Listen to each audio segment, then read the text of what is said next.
Everyone, कसे आहेत तुम्ही सगळे?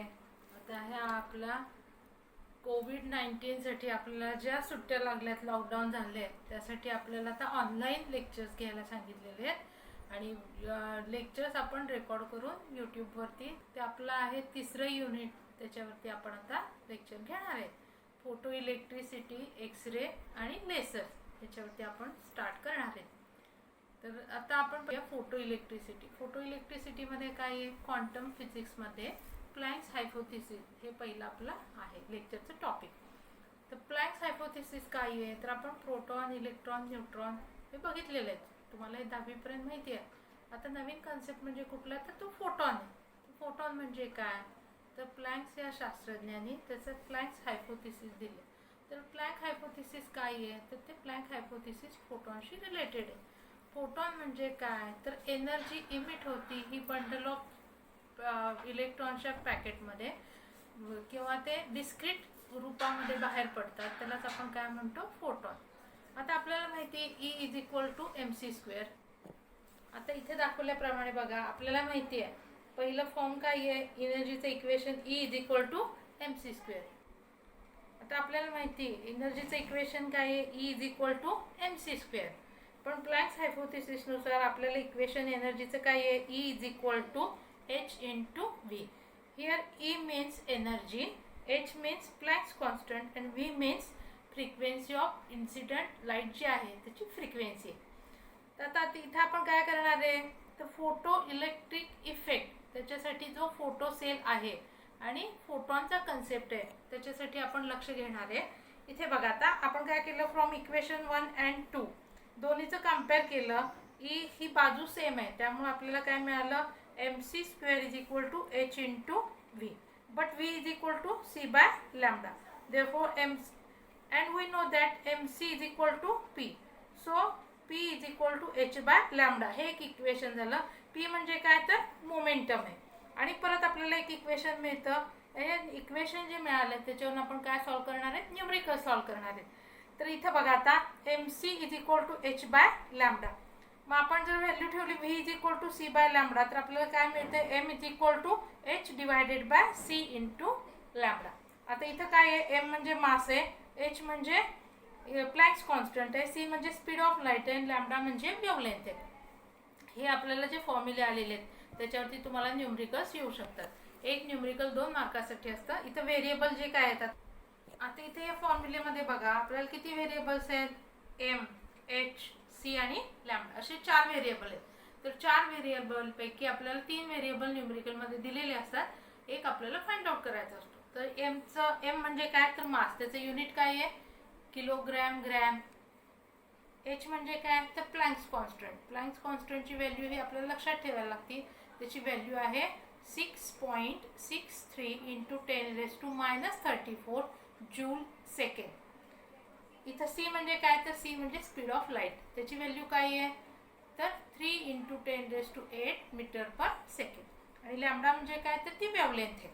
तर अशा पद्धतीने आपण इथं बघितलं, प्लँक्स हायपोथेसिसनुसार आपल्याला फोटॉन हा कन्सेप्ट आपला क्लिअर झाला. आता त्या फोटॉनवरून इथं आपण काय बघणार आहे, फोटो इलेक्ट्रिक इफेक्ट. तर फोटो इलेक्ट्रिक इफेक्टचं प्रिन्सिपल काय आहे, तर light energy is converted into electrical energy. Light energy म्हणजे काय, आता आपल्याला माहिती आहे फोटॉनच्या कन्सेप्टसाठी काय आहे, एखादा मेटल प्लेट आहे. एक मिनिट मी एक्सप्लेन करून सांगते तुम्हाला. Consider this is a metal plate.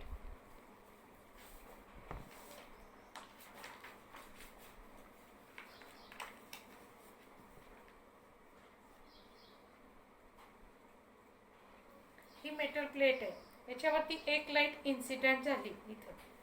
तर त्यांचं कंडिशन काय आहे की इन्सिडेंट झालेल्या लाईटची फ्रिक्वेन्सी किंवा वेव्हलेंथ ही थ्रेशोल्ड फ्रिक्वेन्सी किंवा थ्रेशोल्ड वेव्हलेंथ असेल किंवा त्याच्यापेक्षा जास्त असेल, तर तिथून बाहेर पडणारे जे इलेक्ट्रॉन्स आहेत ते म्हणजे काय, फोटॉन. फोटॉन म्हणजे काय, तर फोटो इलेक्ट्रॉन. तर ते इलेक्ट्रॉन्स ते बंडलमध्ये किंवा ग्रुपमध्ये, पॅकेटमध्ये ते बाहेर पडतात, डिस्क्रीट रूपामध्ये बाहेर पडतात, म्हणून त्याला आपण काय म्हणतो, फोटॉन. तर हे प्लँक्स हायपोथेसिसमध्ये आपल्याला कुठला कन्सेप्ट आलेला आहे, फोटॉन. तर ते फोटॉन हा कन्सेप्ट घेऊन, इन्सिडेंट लाईट म्हणजे कोणती, की ती ज्या मेटल प्लेटवरती पडतील तिथून बाहेर पडणारे इलेक्ट्रॉन, ते म्हणजे कुठले, फोटो इलेक्ट्रॉन. त्याला आपण निगेटिव्ह चार्ज असतो, त्याचंच नाव काय आपण ठेवलेलं आहे, तर फोटॉन, फोटो इलेक्ट्रॉन और क्वांटा बंडल ऑफ इलेक्ट्रॉन्स, अशी त्याची भरपूर नावं आहेत. हे कशामध्ये येतं, तर क्वांटम फिजिक्समध्ये येतं. तर ह्याच्यावरून आपण लाईट एनर्जी जी आहे ती लाईट एनर्जी ही कन्व्हर्ट होऊन इलेक्ट्रिकल एनर्जीमध्ये येते. तर त्याच्यावरून आपण आता काय बघणार आहे, पुढचा पॉईंट आहे आपला तो म्हणजे कुठला आहे, फोटो इलेक्ट्रिक इफेक्ट. तर हे फोटो इलेक्ट्रिक इफेक्टचं प्रिन्सिपल काय आहे, तर light energy is converted into electrical energy. आता त्याच्यामध्ये आपण त्या फोटो इलेक्ट्रिक इफेक्टवरून फोटो सेल जे आहे तो बघितले. आता इथं डायग्राममध्ये दाखवले बघा, एक एनोड आहे, एक कॅथोड आहे. त्याच्यामध्ये आपण काय जोडलेलं आहे, ॲमीटर जोडलेले आहे, रेओस्टॅट जोडलेलं आहे, बॅटरी आणि के. हे सर्किट ज्यावेळेला कंप्लीट होईल त्यावेळेला ए म्हणजे ॲनोडवरती ज्यावेळेला लाईट इन्सिडंट होती त्यावेळेला तिथून हे बाहेर पडलेले इलेक्ट्रॉन दाखवलेत आपण, ते म्हणजे काय, तुमचे फोटॉन. आणि त्यावेळेला ते सर्किट कंप्लीट होतं आणि इथून आपल्याला फोटो सेलची ही प्रोडक्शन होतं. मग आता फोटो सेल म्हणजे काय, तर फोटो सेल यूज करून आपण भरपूर प्रकारे त्याचे ॲप्लिकेशन्स बघणार आहेत, ते आपण पुढच्या पॉईंटमध्ये बघणार आहेत. आता इथं फोटो इलेक्ट्रिक इफेक्टमध्ये काय आहे, तर थोडक्यात एखादी लाईट ज्यावेळेला मेटल प्लेटवर पडती त्यावेळेला तिथून बाहेर पडणारे जे इलेक्ट्रॉन्स आहेत ते फोटॉन, म्हणजेच काय, तुमचा फोटो इलेक्ट्रिक इफेक्ट. समजलं सगळ्यांना? काही क्युरी असेल तर तुम्ही विचारू शकता. फोटो इलेक्ट्रिक इफेक्टचे आपण कॅरेक्टरिस्टिक्स बघणार आहेत. पहिली कॅरेक्टरिस्टिक काय आहे, तर फोटो इलेक्ट्रिक इफेक्ट म्हणजे थोडक्यात काय, ज्या वेळेला लाईट मेटल प्लेटवरती लाईट इन्सिडेंट होती त्यावेळेला तिथून बाहेर पडणाऱ्या इलेक्ट्रॉन हे फोटॉन असतात.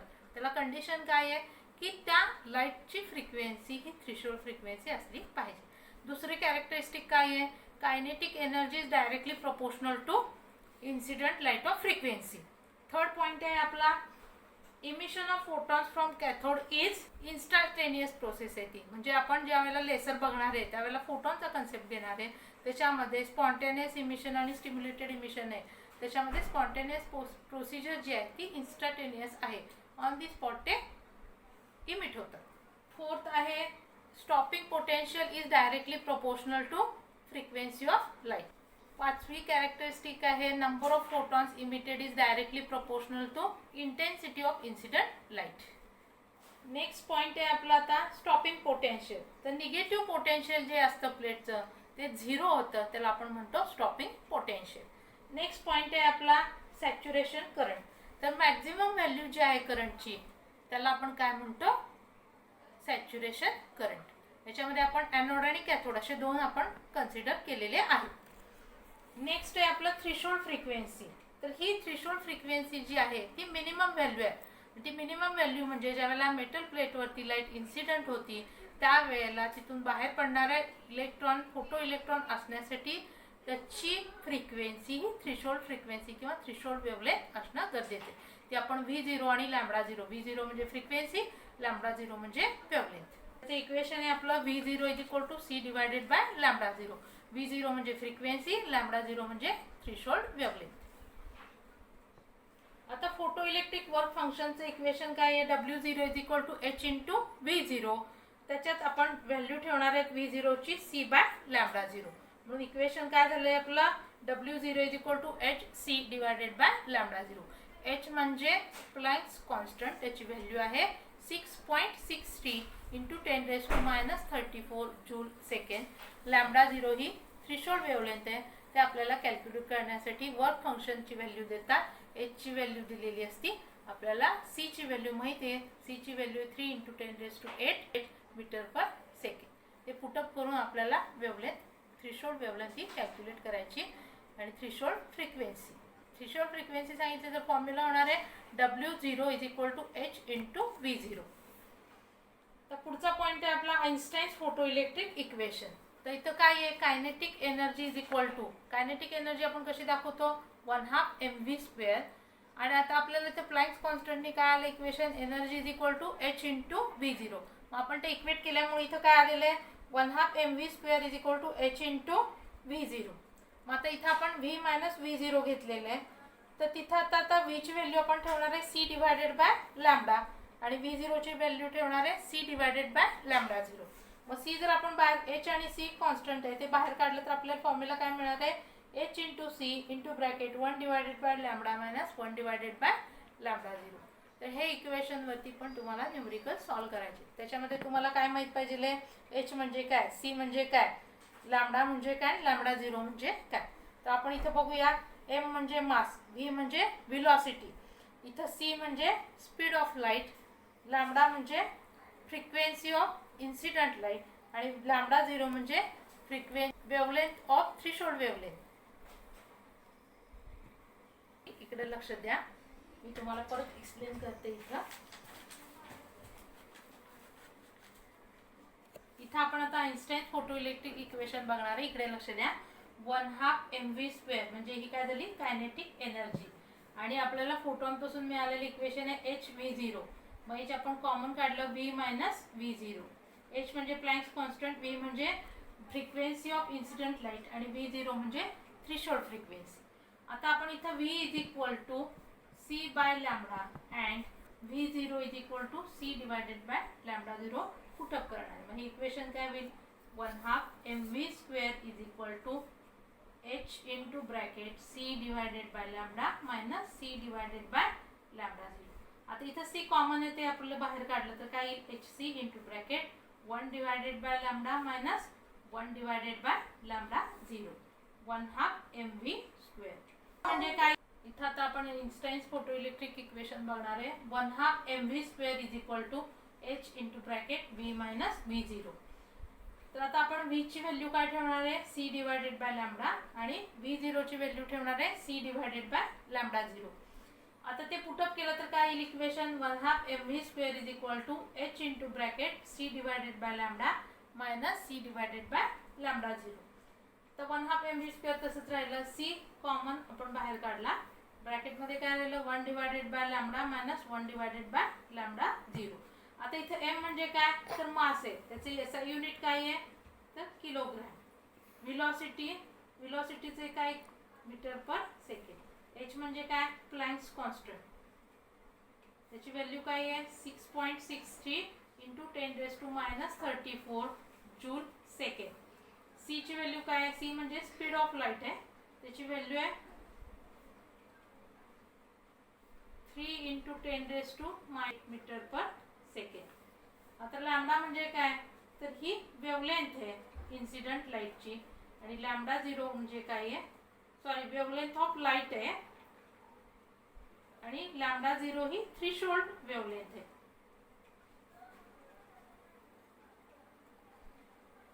तर ह्या पद्धतीने ह्या फॉर्म्युल्यानुसार आपल्याला न्यूमरिकल सॉल्व करायचे. आपण नेक्स्ट पॉइंट बघूया.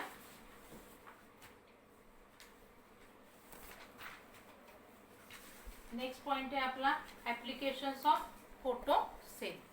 तर आपण फोटो सेल हा कुठे कुठे यूज करू शकतो ते आपल्याला, आता आपल्याला MCQज असणार आहे. MCQ मध्ये ते तुम्हाला 4 ऍप्लिकेशन एका ह्याच्यामध्ये विचारू शकतात किंवा वेगळे वेगळे पण 1 मार्कासाठी विचारू शकतात.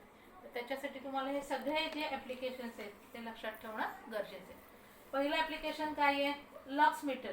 तर लक्स मीटर म्हणजे काय, तर लाईटची इंटेन्सिटी मोजण्यासाठी जे ॲपॅरेटस वापरलं जातं त्याला म्हणतो आपण लक्स मीटर. तर लक्स मीटरमध्ये काय यूज केलेलं असतं तर आपला फोटो सेल. फोटो सेल म्हणजे काय, तर आपण जे फोटॉनचा कन्सेप्ट बघितला त्यानुसार आपण फोटो इलेक्ट्रिक करंट बघितला आणि फोटो इलेक्ट्रिक करंटचं प्रिन्सिपल यूज करून आपण फोटो सेल डेव्हलप केला आणि त्याचे आपण आता इथे ॲप्लिकेशन बघतो. पहिलं होतं lux meter to measure intensity of light. Second one आहे ॲटोमॅटिक ट्रॅफिक सिग्नल कंट्रोल. जे आपण एखाद्या सिग्नलला गेलो असेल तर तिथं टायमिंग जे लावलेलं असतं ते ॲटोमॅटिक चेंज होत राहतं. तर त्याच्यामध्ये जे यूज केलेला असतो तो काय असतो, फोटो सेल. थर्ड वन आहे आपलं automatic switching off street light. आपल्या ज्या स्ट्रीट लाईट आहेत त्या ॲटोमॅटिक लागतात, ॲटोमॅटिक त्याचं टायमिंग सेट केलं की त्या बंद होतात. त्याच्यामध्ये काय यूज केलेलं असतं तर फोटो सेल. फोर्थ वन आहे detection of flaws in metals. जे एखाद्या मेटलमध्ये काही फ्लॉज असतील तर ते डिटेक्ट करण्यासाठी आपण काय यूज करतो, फोटो सेल. नेक्स्ट वन आहे बर्गल अलार्म. बर्गल अलार्म म्हणजे काय, तर एखादा चोर आला असेल तर आपल्या जे गेट आहे त्या गेटच्या तिथं आपण ते फोटो सेल, तो अलार्म ठेवलेला असतो, त्या अलार्म मध्ये काय यूज केलेला असतं, फोटो सेल. नेक्स्ट आहे फायर अलार्म सिस्टीम. जर एखाद्या ठिकाणी आग लागली तर ते आपल्याला इंडिकेट करतं, अलार्म वाजायला सुरुवात होती, त्याच्यामध्ये यूज केलेला असतो तो म्हणजे काय, आपला फोटो सेल. नेक्स्ट वन आहे automatic operation of water taps. ज्यात आपण गेलो एखाद्या हॉटेलमध्ये वगैरे, मॉलमध्ये वगैरे, तर तिथं ऑटोमॅटिक पाण्याचे नळ चालू होतात, बंद होतात, त्यामध्ये सेन्सर्स म्हणून यूज केलेले असतात. ते सेन्सर्स म्हणजेच काय आहेत, आपले फोटो सेल. जे फोटो सेल यूज करून आपण ते तयार केलेलं असतं. नेक्स्ट वन आहे ऑटोमॅटिक आता आपलं नेक्स्ट ॲप्लिकेशन आहे ते म्हणजे काय आहे, automatic opening and shutting doors. आपण एखाद्या कॉम्प्लेक्समध्ये किंवा मोठ्या मोठ्या इमारतीमध्ये गेलो तर तिथं ऑटोमॅटिक डोर ओपन होतो आणि ऑटोमॅटिक क्लोज होतो, त्याच्यामध्ये सुद्धा यूज केलेला असतो म्हणजे आपला काय आहे, फोटो सेल.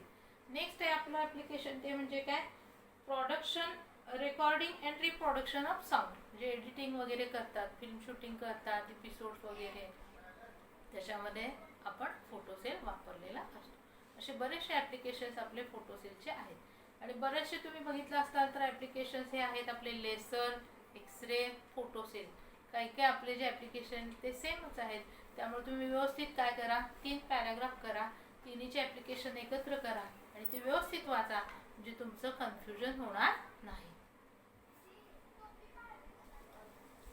तर फोटो इलेक्ट्रिसिटीमध्ये आपण कशाचं बघितलं, तर फिजिक्समध्ये क्वांटम फिजिक्स ही जी ब्रँच आहे त्याच्यामध्ये प्लँक्स हायपोथेसिसनुसार आपण फोटॉनचं एक्सप्लेनेशन केलं. तर फोटॉन हा कन्सेप्ट बघितल्यानंतर आपण कशाचं प्रोडक्शन केलं, तर फोटो सेल. फोटो सेल कशापासून आला, तर फोटो इलेक्ट्रिक इफेक्ट. मग फोटो इलेक्ट्रिक इफेक्ट म्हणजे काय, तर फोटो इलेक्ट्रिक इफेक्टचं प्रिन्सिपल आहे light energy is converted into electrical energy. हे प्रिन्सिपल यूज करून आपण काय बघितलं, फोटो इलेक्ट्रिक सेल. ॲक्च्युली तुम्हाला आता हे डायग्राम वगैरे थेरॉटिकल नाही आहे, MCQज आहेत, त्यामुळे तुम्ही हा जो आहे मी जे सांगते ते व्यवस्थित समजून घ्या. जे कळालेलं नाही तुम्ही परत वाचा. आणि MCQ हे तुम्हाला फिरवून वगैरे विचारलेले असतात, त्यामुळं तुमचा अभ्यास व्यवस्थित होणं गरजेचं आहे. अभ्यास करत असताना जे काय लिहून दिलेले आहेत, सांगितलेलं आहे, ते व्यवस्थित वाचून तुम्ही समजून घ्या आणि मग त्याचे MCQज तुम्ही सॉल्व करा. MCQ जे असतात ते निगेटिव्हचं निगेटिव्ह म्हणजे पॉझिटिव्ह असतं. त्यांनी ते दिलेले MCQज आधी तुम्ही व्यवस्थित वाचा, त्याचा अर्थ समजून घ्या आणि मग त्याचे जे काय ऑप्शन आहेत ते तुम्ही सिलेक्ट करा, म्हणजे तुम्हाला कॉन्फिडन्स तुमचा लूज होणार नाही. एखाद्या ह्याचा तुम्हाला जर मराठी अर्थ माहीत नसेल तर डिक्शनरी ओपन करा, डिक्शनरीत त्याचा अर्थ बघा आणि ते समजून घेऊन वाचा, तर तुम्ही कॉन्फिडंटली ॲन्सरला क्वेश्चन्सचे ॲन्सर देऊ शकता. आणि अभ्यास व्यवस्थित करा. सुट्टी असेल तरी तुम्ही स्वतःची काळजी घेत अभ्यासाला इम्पॉर्टन्स द्या. Bye bye.